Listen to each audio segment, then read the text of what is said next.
नमस्कार दोस्तों, आप सभी का स्वागत है आज के इस वीडियो लेक्चर में। आज हम पढ़ेंगे पोल और जीरो ऑफ ए सिस्टम के बारे में। मतलब कोई भी सिस्टम है उसके हम पोल और जीरो हैं वो किस प्रकार निकाल सकते हैं, उसके बारे में हम आज पढ़ेंगे। तो पहले देखते हैं कि पोल और जीरो होते क्या है। तो किसी भी सिस्टम के लिए पोल और जीरो उसके ट्रांसफ़र फंक्शन की वो आवृत्तियां हैं जिसके लिए उस ट्रांसफ़र फलन का क्रमशः हर का मान और उसके अंश का मान शून्य होता है। मतलब कोई भी सिस्टम है उसके क्या निकालने हैं, पोल और जीरो निकालने हैं। तो उसका जो ट्रांसफ़र फंक्शन होगा, तो पोल के लिए उसके हर का मान, हर का जो भाग है, हर भाग है उसको शून्य के बराबर करेंगे। और जीरो निकालने के लिए उसके अंश के भाग को है वो जीरो के बराबर करेंगे। तो हर के भाग को जीरो के बराबर करने पर जो मान आएंगे वो उस सिस्टम के होंगे पोल, और अंश के को जीरो करने पर जो मान आएंगे वो होंगे उस सिस्टम के जीरोज। अब हम पोल और जीरोज निकालते हैं क्यों कोई भी सिस्टम के लिए। तो पोल और जीरो की सहायता से हम क्या बता सकते हैं कि सिस्टम स्थायी है या अस्थायी है।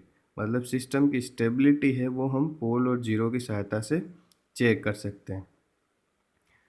अब मैंने माना कि ट्रांसफ़र फंक्शन मान लो दिया हुआ है एच एस बराबर N S upon D S. ये कोई भी सिस्टम है उसका ट्रांसफ़र फंक्शन दिया हुआ है उसकी लाप्लास की फॉर्म में। यहाँ एस है लाप्लास पैरामीटर। तो ये दिया हुआ है N S upon D S.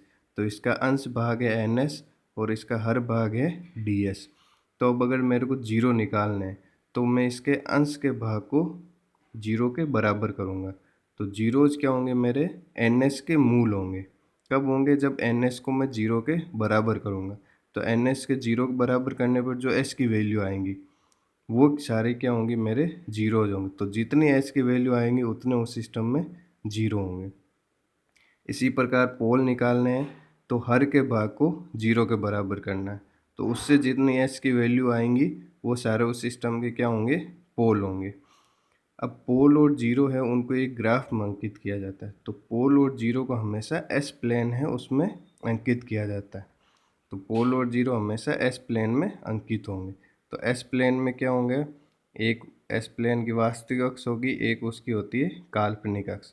तो जो एस की वैल्यूज आएंगी वास्तविक है तो उसको वास्तविक अक्ष पर अंकित करना है, और अगर काल्पनिक है तो उनको काल्पनिक अक्ष पर अंकित करना है। तो अब आइए हम देखते हैं कि एक एग्जाम्पल की सहायता से। तो मैंने एक एग्जाम्पल लिया है और उसमें दिया है कि जो ट्रांसफर फंक्शन सिस्टम का एच एस ये बराबर है s+2 अपॉन s+1। ये ट्रांसफर फंक्शन मेरे को दिया हुआ है। अब क्वेश्चन में कहा है कि इसके पोल और जीरो निकाल लो। तो जीरो निकालने के लिए मैं सबसे पहले क्या करूँगा? अंश के भाग को है वो जीरो के बराबर करूँगा। तो अंश में लिखा हुआ है s+2। तो s+2 को मैंने बराबर किया जीरो के। तो यहाँ से s का मान कितना आ गया? s बराबर -2। तो ये s बराबर जो -2 है वो इस सिस्टम का क्या है? जीरो है। फिर पोल निकालने के लिए क्या करेंगे? हर के भाग को जीरो के बराबर करेंगे। तो हर का भाग है s+1 बराबर जीरो। तो यहाँ से s का मान कितना आ जाएगा? -1। तो ये क्या होगा? सिस्टम का पोल होगा। तो इस सिस्टम में कितने पोल और कितने जीरो हैं? इस सिस्टम में एक जीरो है और एक ही क्या है? पोल है।